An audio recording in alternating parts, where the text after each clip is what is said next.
ఈరోజైతే వీడియో అనేది నేను ఈరోజు చేసుకున్న పూజ కోసమేనండి. నేను మా ఇంట్లో శివయ్య లింగం అనేది లేదు, శివలింగం. సో నేను ఇక్కడైతే శైవలింగాన్ని చేసుకున్నాను మట్టితో. నాకు తోచినంతలో నేనైతే శివయ్యకి అభిషేకించుకున్నానండి. అభిషేకం అంతా కూడా నేనైతే కంప్లీట్ చేసుకొని ఇంకా పూజ ఎలా చేసుకున్నాను అనేది ఈ వీడియో అంతా కూడా ఉంటుందండి.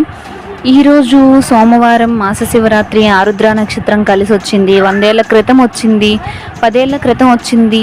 స్వామివారికి ఈరోజు చేస్తే ఎంతో పుణ్యం వస్తుంది అని చెప్పి ప్రతి ఒక్కరూ కూడా ఇబ్బంది పడుతూ ఆ గుడికి వెళ్ళి క్యూ లైన్లో ఉండి తోచుకుని తోపులాట్లలో వెళ్ళి దర్శనం చేసుకునే బదులండి, మనం మనస్ఫూర్తిగా శివయ్యని తలుచుకొని ఇంట్లో మనం అతనికి ఏమీ పెట్టే అక్కర్లేదండి.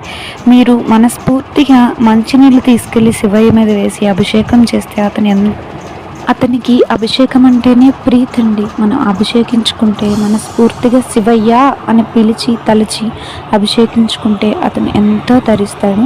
ఇక్కడ నా దగ్గర ఏం లేదండి, ఇంట్లో శివలింగం లేదు, కానీ నేను ఇక్కడ మట్టితో శివలింగాన్ని చేసుకొని మనస్ఫూర్తిగా అభిషేకించుకున్నాను. నాకు తోచినంతలో నేనైతే పూజ చేసుకున్నాను. చాలా ప్రశాంతంగా అనిపించింది. ఇక్కడ మీరు చూస్తున్నారా, ఇక్కడ శివయ్య లింగం మీద నేను జల్లేడు పువ్వు పెట్టాను. వెనకాతల